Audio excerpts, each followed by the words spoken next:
দশমমান শ্ৰেণীৰ ছাত্ৰ ছাত্ৰীসকল, মোৰ স্বাস্থ্যটো বৰ ঠিক নহয়, গতিকে মই এইকেইদিন তোমালোকক পাঠ আগবঢ়াব পৰা নাই। তথাপিতো মই আজি অকণমান চাব বিচাৰিছোঁ, পাঠ আগবঢ়াব বিচাৰিছোঁ।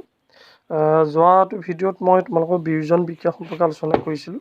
বিয়োজন বিক্ৰিয়া, সংযোজন বিক্ৰিয়া আমি গ'ল, বিয়োজন বিক্ৰিয়া আলোচনা কৰিছিলোঁ। অকণমান থাকি গৈছিলে লাষ্টত এটা ক্ৰিয়াকলাপ আছে, এই ক্ৰিয়াকলাপটো তোমালোকে দেখিছা। এই ক্ৰিয়াকলাপটো তোমালোকে দেখিছা, এখন চীনামাটি থালত 2 গ্ৰাম চিলভাৰ ক্লৰাইড আমি ল'ম আৰু চিলভাৰ ক্লৰাইডৰ ৰংটো আমি চাম। কিছু সময়ৰ বাবে থালখন আমি সূৰ্যৰ ওপৰত থৈ দিম। এইবোৰ প্ৰেক্টিকেলি কৰিব পৰা ভাল আছিল, এতিয়া নাই বস্তুবিলাক, গতিকে মই দেখুৱাবও নোৱাৰোঁ। তোমালোকে দেখিছা, এনেকুৱা এখন প্লেট লৈ আমি ইয়াত চিলভাৰ ক্লৰাইড ল'ম 2 গ্ৰাম, তাৰপিছত আমি সূৰ্যৰ ওপৰত থৈ দিম। তেতিয়া আমি এই চিলভাৰ ক্লৰাইডখিনি আমি ৰংটো চাম। তোমালোকে কি দেখিবলৈ পাবা এই বিক্ৰিয়াটোত? এই বিক্ৰিয়াটোত আমাৰ যিবিলাক চিলভাৰ আছিলে, চিলভাৰ কালাৰ বগা আছিলে। এই বগা চিলভাৰ ক্লৰাইড সূৰ্যৰ পোহৰত কি কালাৰ হৈ যাব? মটীয়া কালাৰ। মাটিৰ যিটো কালাৰ, তেনেকুৱা মটীয়া বৰ্ণৰ কালাৰ এটা হৈ পৰিব। তাৰমানে কি হৈছে, পোহৰে চিলভাৰ ক্লৰাইডক চিলভাৰ আৰু ক্লৰিনলৈ বিজিত কৰিছে। পোহৰে কি কৰিছে? চিলভাৰ ক্লৰাইডক চিলভাৰ ক্লৰিনলৈ বিজিত কৰিছে, সেইকাৰণে এইটো হৈছে। আৰু ইয়াৰ তোমালোকে ৰিয়েকশ্যনটো এইটো 2AgCl, চিলভাৰ ক্লৰাইড, এইটো চিলভাৰ ক্লৰাইড, সূৰ্যৰ পোহৰ এইটো দি আছে তোমালোকক। এইটো দেখিছানে? চিলভাৰ প্লাছ ক্লৰিন ভাঙি পেলালে, তোমালোকে দেখি পাইছানে? সেইকাৰণে ইয়াৰ কালাৰটো যিটো বগা কালাৰটো মটীয়া বৰ্ণ হৈ পৰে। আৰু ইয়াৰ এটা ব্যৱহাৰ আছে, আৰু এটা আছে আমাৰ বিক্ৰিয়া তেনেকুৱা, তোমালোকৰ চিলভাৰ ব্ৰমাইড। চিলভাৰ ব্ৰমাইডকো তেনেকৈ সূৰ্যৰ পোহৰত ৰাখিলে চিলভাৰ ব্ৰমিনলৈ ভাগি যায়। এই বিক্ৰিয়া দুটা যে, এই বিক্ৰিয়া দুটা আমাৰ যিবিলাক ক'লা বগা ফটোগ্ৰাফী, ব্লেক এণ্ড হোৱাইট ফটোগ্ৰাফীত ইয়াক ব্যৱহাৰ কৰা হয়। এই বিক্ৰিয়াবিলাকত কি হৈছে, তোমালোকৰ সূৰ্যৰ পোহৰত কি হৈছে, এইবিলাক ভাগি গৈছে। চিলভাৰ ক্লৰাইড বা চিলভাৰ ব্ৰমাইড ভাগি পেলাই চিলভাৰ ক্লৰিন ভাগি গৈছে আৰু চিলভাৰ ব্ৰমিন ভাগি গৈছে। গতিকে এনেকুৱাবিলাক বিক্ৰিয়া আমাৰ বগা ফটোগ্ৰাফীত, ব্লেক এণ্ড হোৱাইট ফটোগ্ৰাফীত ব্যৱহাৰ কৰা হয়। এতিয়া ইয়াতে তোমালোকৰ এটা ইম্পৰ্টেণ্ট কুৱেশ্যন আহি পৰিব। ইয়াত এটা বস্তু আমি সংযোজন বিক্ৰিয়া আলোচনা কৰোঁতে এটা পাইছিলোঁ, আমাৰ তাপৱৰ্জি বিক্ৰিয়া, তাপ উৎপন্ন হয়। আমাৰ এই বিক্ৰিয়াবিলাকত সংযোজন বিক্ৰিয়াত কি হৈছিলে? তাপ উৎপন্ন হৈছিলে।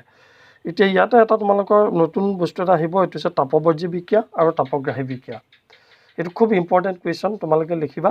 তাপৱৰ্জি বিক্ৰিয়া আৰু তাপগ্ৰাহী বিক্ৰিয়া কাক বোলে? সমীকৰণৰ সহায়ত লিখা। তাপৱৰ্জি বিক্ৰিয়া আৰু তাপগ্ৰাহী বিক্ৰিয়া কাক বোলে? সমীকৰণৰ সহায়ত লিখা। আৰু পাৰ্থক্য আহে কেতিয়াবা, তোমালোকে চাবলৈ পাব। তাপৱৰ্জি মানে কি, মই ডেফিনিশ্যনকেইটা কৈ দিছোঁ, বেছি দীঘল কৰিব নোৱাৰোঁ, ভিডিঅ'বোৰ আপলোড নহ'ব। তাপৱৰ্জি বিক্ৰিয়া কাক বোলে? যিবোৰ বিক্ৰিয়াত বিক্ৰিয়াজাত পদাৰ্থ উৎপন্ন হোৱাৰ লগতে প্ৰচুৰ তাপৰ উদ্ভৱ হয়। যিবোৰ বিক্ৰিয়াত বিক্ৰিয়াজাত পদাৰ্থ উৎপন্ন হোৱাৰ লগতে প্ৰচুৰ তাপ উৎপন্ন হয়, সেইবোৰক তাপৱৰ্জি ৰাসায়নিক বিক্ৰিয়া বোলে। তাপৱৰ্জি, য'ত তাপ উৎপন্ন হয়। তেনেকুৱা এটা বিক্ৰিয়া যেনেকৈ প্ৰাকৃতিক গেছৰ দহন, আমাৰ LPG চিলিণ্ডাৰ আমাৰ ঘৰত, প্ৰত্যেকৰ ঘৰত আছে, তোমালোকৰ ঘৰতো আছে। যদি আমি গেছত জুই জ্বলাওঁ কি হয়? বাৰ্ণাৰ আমাৰ জ্বলে, গেছ ষ্টভ জ্বলে, জ্বলি পেলাই আমাৰ কি হয়? আমি ৰন্ধা বঢ়া কাৰ্য ব্যৱহাৰ কৰাত মানে কি হয়? তাত গেছটো জ্বলিছে, তাত মিথেন গেছ আছে, বায়ুৰ উপস্থিতিত জ্বলিছে, তাৰ লগত কি উৎপন্ন হৈছে? কাৰ্বন ডাই অক্সাইড, লগতে পানী, আৰু লগতে প্ৰচুৰ তাপ উৎপন্ন হয়, যি তাপৰ কাৰণে অতি সোনকালে আমাৰ ৰন্ধা বঢ়া কাৰ্যবিলাক সোনকালে হয়। গতিকে সেইকাৰণে এইবিলাকক কয় তাপৱৰ্জি বিক্ৰিয়া। যিবোৰ বিক্ৰিয়াত, ডেফিনিশ্যনটো তোমালোকে মনত ৰাখিবা, যিবোৰ বিক্ৰিয়াত বিক্ৰিয়াজাত পদাৰ্থ উৎপন্ন হোৱাৰ লগতে প্ৰচুৰ তাপৰ উদ্ভৱ হয়, তেনেবোৰ বিক্ৰিয়াক তাপৱৰ্জি ৰাসায়নিক বিক্ৰিয়া বোলে। উদাহৰণস্বৰূপে তোমালোকে এইটো ল'ব পাৰা, প্ৰাকৃতিক গেছৰ দহন, তোমালোকে এইটো দেখুৱাব পাৰিবা, য'ত প্ৰচুৰ তাপ উৎপন্ন হৈছে। বুজি পাইছা তোমালোকে? বুজি নাই পোৱা যে আকৌ মোৰ লগত কনচাল্ট কৰিবা তোমালোকে। মই অলপ স্বাস্থ্য বৰ ঠিক নহয়, সেইকাৰণে অলপ দিগদাৰ পাইছোঁ। যি কি নহওক, যিবোৰ বিক্ৰিয়াত বিক্ৰিয়াজাত পদাৰ্থ উৎপন্ন হোৱাৰ লগতে প্ৰচুৰ তাপৰ উদ্ভৱ হয়, তাকে তাপৱৰ্জি ৰাসায়নিক বিক্ৰিয়া বোলে। আৰু উদাহৰণস্বৰূপে তোমালোকে প্ৰাকৃতিক গেছৰ দহনটো এইটো দিব পাৰা, উদাহৰণস্বৰূপে। কেতিয়াবা পাৰ্থক্য লিখিবলৈ আহে। তাৰপিছত তাপগ্ৰাহী বিক্ৰিয়া কাক বোলে? আমি যিটো বিক্ৰিয়া অলপ আগত যে মই তোমালোকক কৈছিলোঁ যে চিলভাৰ ব্ৰমাইড, চিলভাৰ ক্লৰাইডক যদি আমি সূৰ্যৰ পোহৰত থৈ দিওঁ, তেতিয়াহ'লে ই চিলভাৰ ক্লৰিনলৈ ভাগি যায় আৰু চিলভাৰ ব্ৰমিনলৈ ভাগি যায়। যিবোৰ বগা ক'লা, ব্লেক এণ্ড হোৱাইট ফটোগ্ৰাফীত ব্যৱহাৰ কৰা হয়। এই বিক্ৰিয়াটোত কি হৈছে, এই চিলভাৰ ক্লৰাইড, চিলভাৰ ব্ৰমাইডে তাৰমানে পোহৰৰ পৰা যিটো এনাৰ্জি, তাপ, যিটো পোহৰ যি এটা তাপ থাকে, সেই পোহৰ তাপটো কি কৰিছে? শোষণ কৰিছে। শোষণ কৰাৰ ফলত তাৰ কালাৰটো মটীয়া বৰ্ণ হৈ গৈছে আৰু ই ভাগি গৈছে। চিলভাৰ আৰু ক্লোৰিন ভাগি গৈছে, চিলভাৰ ব্ৰমাইড ভাগি গৈছে, হয় নহয়? এতিয়া তোমাক বুজি পাইছে চাগে। তাৰমানে এই বিক্ৰিয়াটোত কি হৈছে, তাপ শোষণ হৈছে।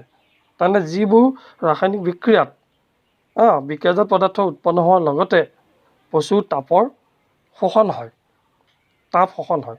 যিবোৰ বিক্ৰিয়াত বিক্ৰিয়াজাত পদাৰ্থ উৎপন্ন হোৱাৰ লগতে তাপ শোষণ হয়, তেনেবোৰ বিক্ৰিয়াক তাপগ্ৰাহী বিক্ৰিয়া বোলে। খুব ইম্পৰ্টেণ্ট কুৱেশ্যন তোমালোক ক'লোঁ, তাপপৰ্যায়ৰ তাপগ্ৰাহী বিক্ৰিয়া কাক বোলে?